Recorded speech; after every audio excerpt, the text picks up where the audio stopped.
আমা ভগবান আজকে পরাশরীর কোলের উপরে বসেছে। আরে যেই না কোলের উপরে বসেছে এমন সময় ভগবান বলছে, ওমা মাগো আমার যে বড্ড খিদে পেয়েছে মা, আমায় তুমি খেতে দেবে না? আমার যে বড্ড খিদে পেয়েছে। ওমা পরাশরী মনে মনে ভাবছে, কৃষ্ণ তোকে আমি কি খেতে দেব রে? বাড়িতে যে এক দানা অন্ন পর্যন্ত না, তোকে আমি কি খেতে দেব? ঘরের ভিতরে গিয়ে দেখছে মা 7 দিন আগে ভিক্ষা করে একটি কলা পেয়েছে। আমা কলাটাকে নিয়ে এসে মা কলাটার খোসা ছাড়িয়েছে। যেটা আমরা সেবা করি সেই শ্বাসটাকে ফেলে দিয়ে আজ পচা কলার খোসা দিয়ে গোবিন্দের বদনে তুলে দিচ্ছে। ভগবান আমার মনের আনন্দে সেবা করছে। ভাগবত সিদ্ধান্ত দিলেন মা যে ভগবান পচা কলার খোসাও খায় যদি ভক্ত ভক্তি ভরে সেবা দিতে পারি। আবার ভগবান যে পচা কলার খোসাও খায়, কারণ ভক্তি যার ভগবান তার সর্বশাস্ত্রে কয় ভক্তি না থাকিলে কৃষ্ণকে দেখিলেও ভগবান পচা কলার খোসা খাচ্ছে মা। আর এদিকে বিদুর গিয়েছে গঙ্গার স্নানে। আমার হত দরিদ্র ব্রাহ্মণ একটি মাত্র ছিন্ন বসন, ওই বসনটিকে নিয়ে সুরধুনী গঙ্গার তীরে রেখে দিয়ে আজ জলের মধ্যে নেমেছে স্নান করতে। এক ভক্ত গিয়ে বলছে, ও বিদুর বিদুর, আরে সারা জীবন তুমি যাকে ডাকলে সেই কৃষ্ণ তোমার বাড়িতে। আমার বাড়িতে? হ্যাঁ তোমার বাড়িতে। ওমা যেই না বলেছে আমার বাড়িতে কৃষ্ণ এসেছে, কার বসনে কে পড়ে আজ উলঙ্গ হয়ে ছুটে চলেছে নিজের বাড়িতে। আর চিৎকার করে বলছে, কৃষ্ণ কৃষ্ণ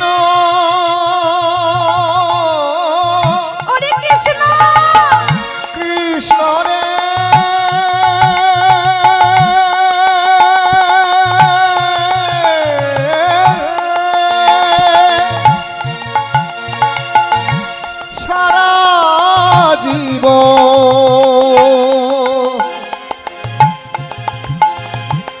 তোকে ডাকলাম ডেকে নাহি সারা পেলাম। আমা বিদুর ছুটতে ছুটতে এসে দেখছে যে পরাশরী কৃষ্ণকে পচা কলার খোসা খাওয়াচ্ছে। বিদুর বলছে, পরাশরী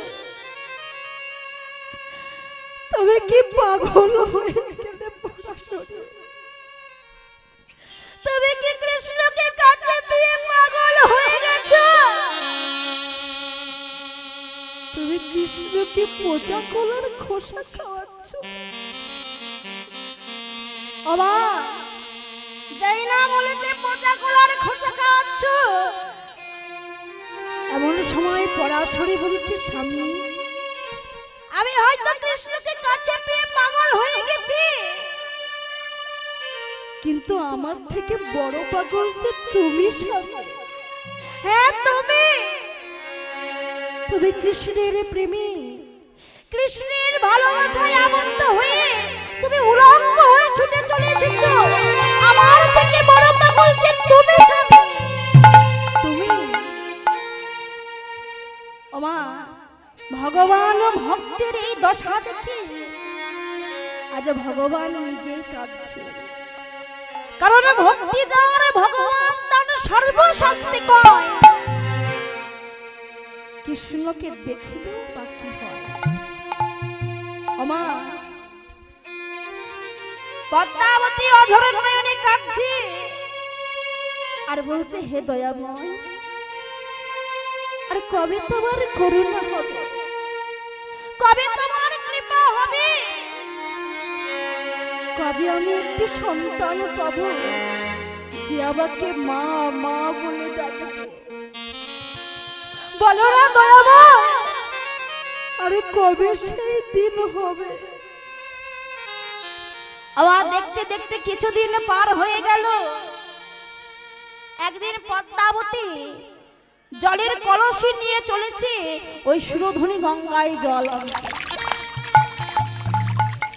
ওমা কলসিতে জল ভর্তি ভর্তি হঠাৎ লক্ষ্য করেছে অপরূপ একটি সুন্দর ছেলে,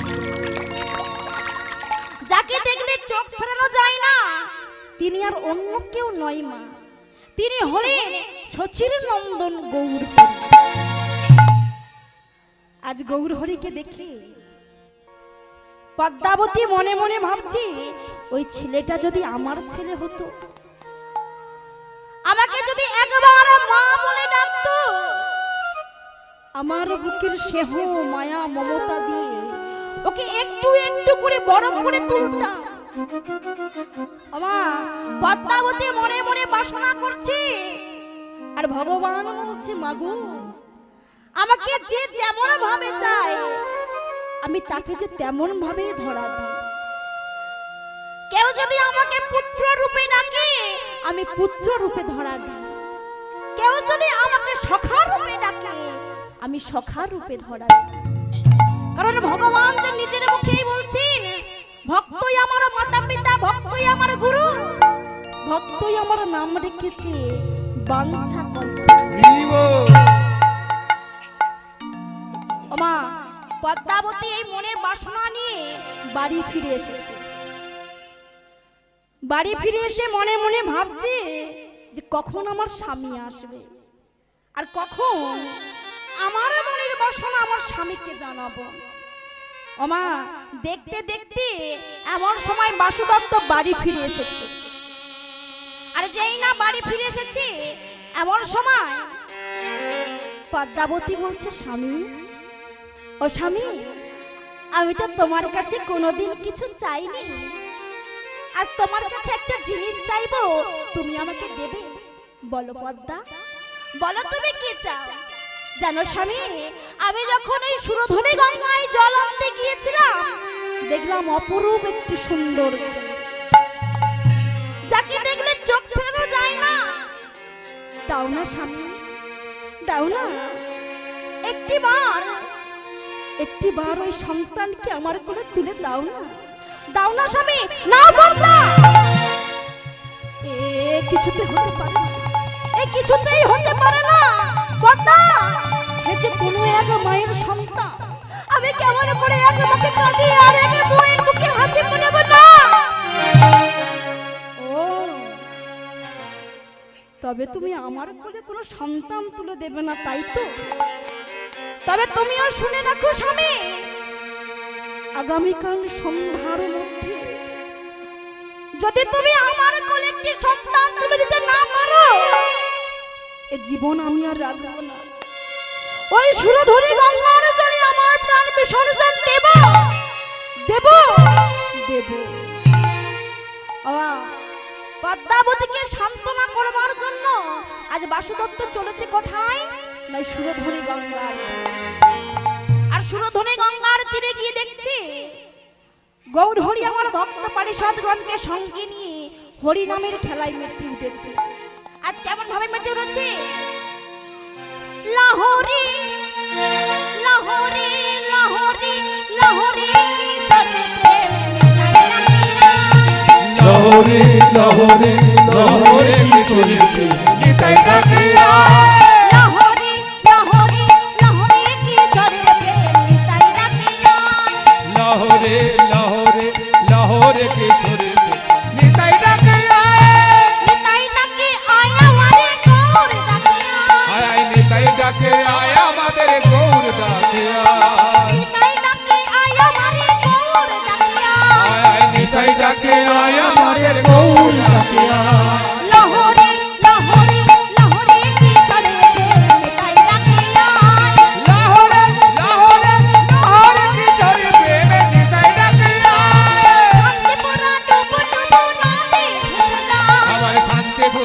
ডুবো ডুবো নদে ভেসে যায়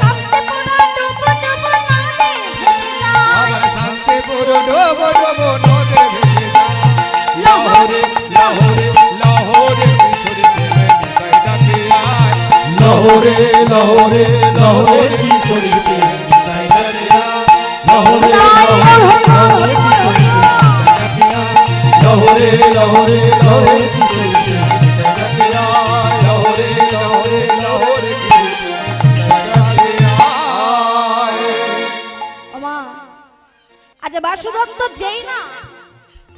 যেই না গৌরকে দর্শন করেছে আজ বাসুদত্ত চুপ তো সচ্ছিরে রন্তন গৌর হরি আমি কেমন ভাবে শুনছি মাকে কি বলবো মা তোমার গৌর কি চিরতরে আমাকে দিয়ে দাও না না এ কথা আমি বলতে পারবো না এ কথা আমি কিছুতেই বলতে পারবো না আজকে বাসুদত্ত বাড়ি ফিরে এসেছে মা আরে যেই না বাড়ি ফিরে এসেছে এমন সময় পদ্মাবতী বলছে ও স্বামী দাও স্বামী আমার কোলে সেই সন্তানটাকে তুলে দাও না স্বামী পদ্মা সে যে কোনো সামান্য সন্তান নয় পদ্মা সে যে হলো সচিরে নন্দন গৌর হরি দাও না স্বামী একবার গৌর কি আমার কোলে তুলে দাও না স্বামী পদ্মা আমি যে সেই সন্তানকে আনতে পারিনি না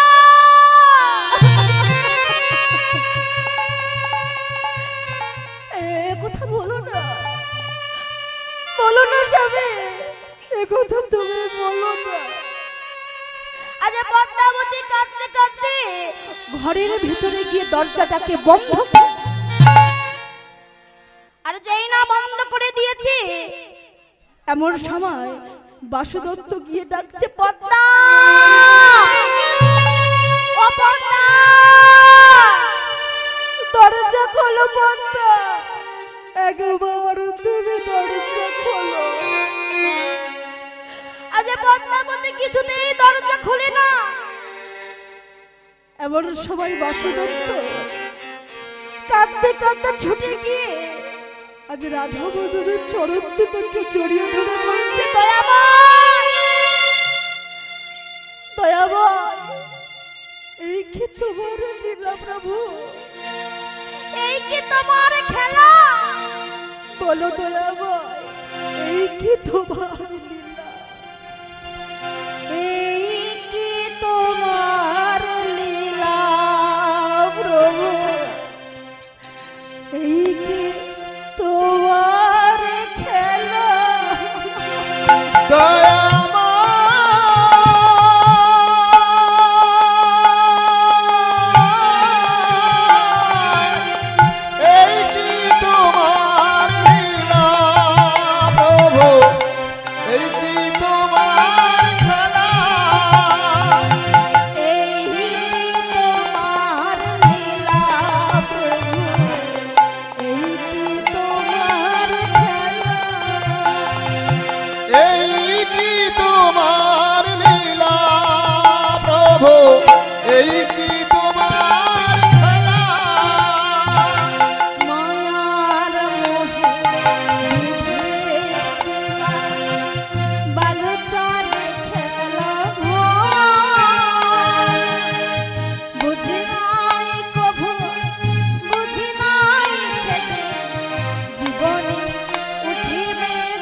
আমি যাকে অগ্নি সাক্ষী করে বিবাহ করেছি সে হলো আমার অর্ধাঙ্গিনী। আর একটা সন্তানের জন্য যদি আমার স্ত্রী মারা যায় তাহলে আমি হব স্ত্রী পাপের অপরাধী। আর একটা সন্তানের জন্য যদি আমার স্ত্রী মারা যায় তাহলে যে আমি আর বাঁচতে চাই না।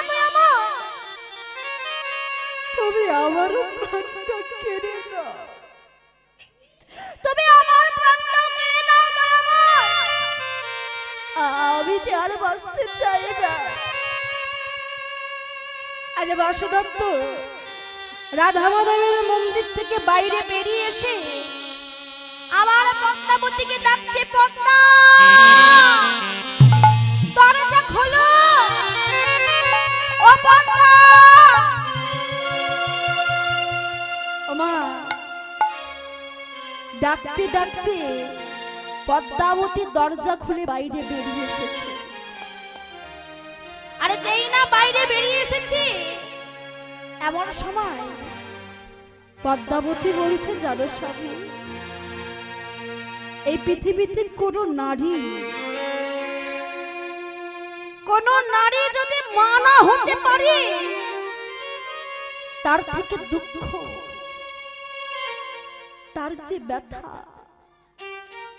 তার যে যন্ত্রণা, সে যন্ত্রণা আর কেউ জানে না। জানো স্বামী, আমি যখন ওই সুরধুরী গঙ্গায় জল আনতে যাই সবাই যে আমাকে দেখলে বলে অপু, অলক্ষী, ওর মুখ দেখলে অপরাধ হবে। বলো না স্বামী, আমি যে এই কথাগুলো সহ্য করতে পারি না, আমি যে এই কথাগুলো সহ্য করতে পারি না। ওমা এমন সময় বাসুদত্ত বলছে, ও পদ্মা, তুমি কি জানো না জ্ঞাতির মধ্যে কোনো জ্ঞাতি যদি হয় সুখী তাহাতে কি অন্য জ্ঞাতি হয় বড় দুঃখী, বরং আপনে মৃত্যু সে সহিবরে পারে, জ্ঞাতির ঐশ্বর্য জ্ঞাতি দেখিতে না পারে। দেখবেন বাবা, আপনি একটু একটু করে অর্থ সঞ্চয় করে একটা বাড়ি তৈরি করেছেন, আপনার জ্ঞাতির চোখে কি ভালো লাগবে? কি গো মা, ভালো লাগবে? ভালো লাগবে না। বরং আপনে মৃত্যু সে সহিবরে পারে, জ্ঞাতির সুখ, জ্ঞাতির ঐশ্বর্য জ্ঞাতি দেখিতে না পারে। বলে নিজের কেউ মারা গেলে সহ্য করে নেবে, কিন্তু জ্ঞাতির সুখ, জ্ঞাতির ঐশ্বর্য জ্ঞাতি কখনো সহ্য করতে পারে না। ওই জন্য জ্ঞাতি শত্রুতার কাছে পৃথিবীর সব শত্রুতা হার মেনে যায়। কারণ জ্ঞাতি শত্রুরা এমনই হয়, তারা আপনার ভিতরের সব খবর তারা জানে। কোথায় আঘাত করলে আপনার বুকের মধ্যে লাগবে তারা কিন্তু ভালো করেই জানে। ওই জন্য জ্ঞাতি শত্রুতার কাছে পৃথিবীর সব শত্রুতা হার মেনে যায়। এমন সময় বাসুদত্ত বলছে, ও পদ্মা, তুমি কেঁদো না, আমি তোমায় কথা দিলাম আগামীকাল সন্ধ্যার মধ্যে তোমার কোলে একটি সন্তান তুলে দেব। এমন সময় পদ্মাবতী বলছে, ও স্বামী, তুমি তো আমায় কথা দিলে, সন্তান তুমি পাবে কোথায়? সন্তান তুমি পাবে কোথায়? বাসুদত্ত বলছে, পদ্মা, আমি এই নবদ্বীপের প্রত্যেকটি মায়ের হাতে ধরে পায়ে ধরে একটা সন্তান ভিক্ষা চাইব। আর যদি না আগামীকাল সন্তানের মধ্যে তোমার কোলে একটি সন্তান তুলে দিতে পারি, এই পাপ বদনার কোনোদিন দেখাবো না। ও পদ্মা, আমি চললাম তোমার জন্য সন্তান আনতে। ওমা বাসুদত্ত বেরিয়ে পড়েছে সন্তান খুঁজতে। পদ হাঁটতে হাঁটতে বাসুদত্তের মনে পড়ে গেছে সেই ছোট্টবেলার বন্ধু ভাস্কর পটুয়ার কথা। ভাস্করের পেশা ছিল কি মাটির ঠাকুর তৈরি করা। এমন সময় বাসুদত্ত মনে মনে ভাবছে আমি ভাস্করের কাছে যাব, আর ভাস্করের কাছে গিয়ে একটা সন্তান ভিক্ষা চাইব। এসে দাঁড়িয়েছে ওই ভাস্করের বাড়িতে, আর চিৎকার করে ডাকছে ও বন্ধু, বন্ধু, ওরে বন্ধু, ভালো আছিস বন্ধু? হ্যাঁ রে বন্ধু, আমি খুব ভালো আছি, কিন্তু তুই কেমন আছিস? না রে বন্ধু, আমি যে ভালো নেই। কেন রে বন্ধু, কি হয়েছে তোর? জানিস বন্ধু, 10 বছর হলো বিবাহ করেছি, ভগবান যে আমাদের সুখের সংসারে কোনো সন্তান দিল না, তাই তো আমি বাধ্য হয়ে তোর কাছে এসেছি একটা জিনিস চাওয়ার জন্য। বল বন্ধু, বল বল তোর কি চাই? এমন সবাই বাসুদত্ত ভাস্করের চরণ দুটোকে জড়িয়ে ধরে বলছে, বন্ধু, একটা পুত্র সন্তান দাও হে বন্ধু,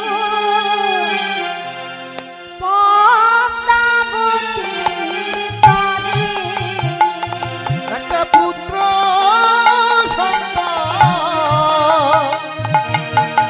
দাও হে বন্ধু, বন্ধু, পদ্মাবতীর করে। একটা পুত্র সন্তান দাও হে বন্ধু, পদ্মাবতীর তরে।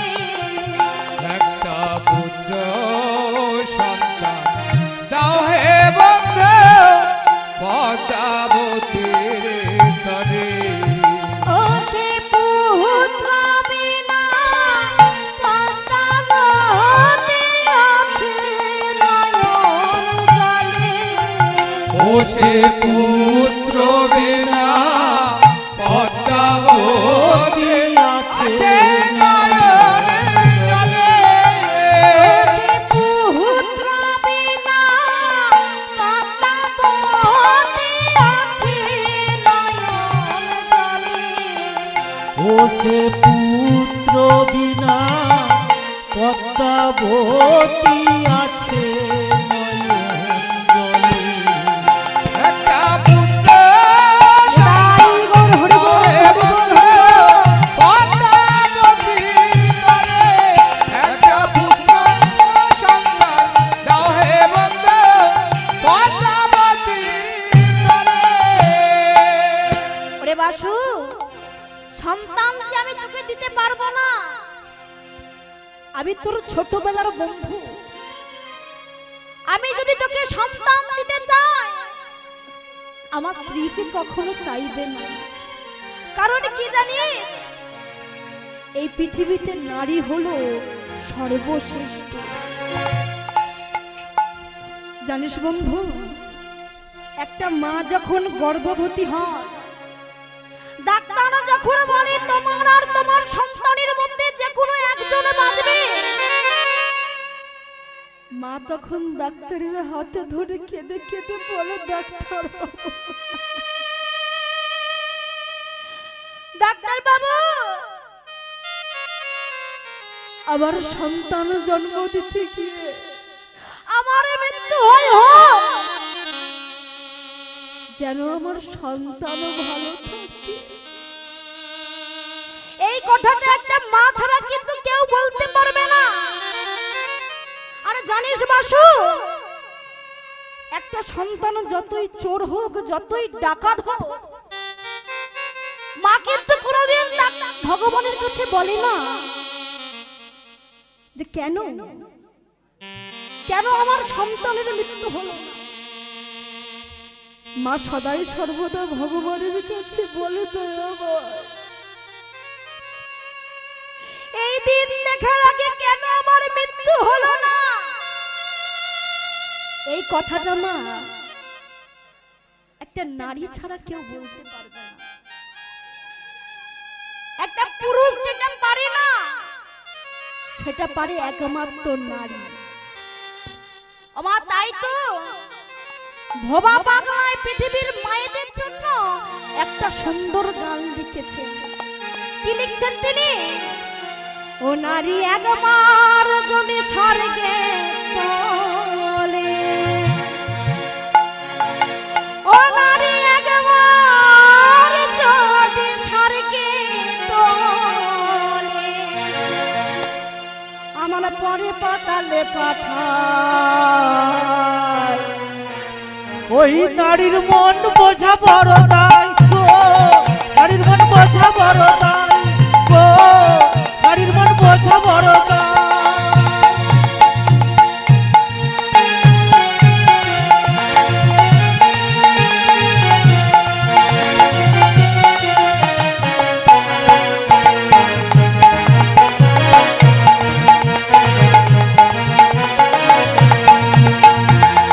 আমার কি লিখছেন ভবা পাগলা, কি সুন্দর ভাবে লিখছেন দেখুন। নারী দুর্গা নারী কালী, নারী আবার হয় ভূপালী। নারী দুর্গা নারী কালী, রাধে রাধে। নারী আবার হয় ভূপালী। নারী দুর্গা নারী কালী, নারী আবার হয় ভূপালী। নারী দুর্গা নারী কালী, নারী আবার হয় ভূপালী। আবার নারীর পায়ে ঠেকায় মাথা কৃষ্ণ গুণাধার। আমার নারীর পায়ে ঢাকায় মাথা কৃষ্ণ গুণাধারে। নারীর পায়ে ঠেকায় মাথা কৃষ্ণ গুণাধার। আমার নারীর পায়ে ঢাকায় মাথা কৃষ্ণ গুণাধার। আমার নারীর পায়ে কে ধরেছিল গো? আমার রাধারানীর পায়ে কে ধরেছিল? ভগবান শ্রীকৃষ্ণচন্দ্র, তাই তো? কেন ধরেছিলেন? না রাধারানীর মান ভাগাবার জন্য। আর কি লিখছে দেখুন মা। ও নারীর পদতলে শুয়ে আছে, নারীর পাদতলে শুয়ে আছে। নারীর পদতলে শুয়ে আছে। ও নারীর পদতলে শুয়ে আছে। ও মা, নারীর পদতলে কে শুয়ে আছে গো? হ্যাঁ, ও মা কালীর পদতলে কে শুয়ে আছে? বাবা বাবা, কি বলছেন? ও নারীর পদতলে শুয়ে আছে। নারীর পদতলে শুয়ে আছে। পদতলে শুয়ে আছে। নারীর পাদতলে শুয়ে আছে। সে যে স্বয়ং ভোলা মহেশ্বর। গায়ে হায় গো, নারীর মনে বোঝা বড় গায়ে গো। নারীর মনে বোঝা বড় দায়, গায়ে গো নারীর মনে বোঝা বড়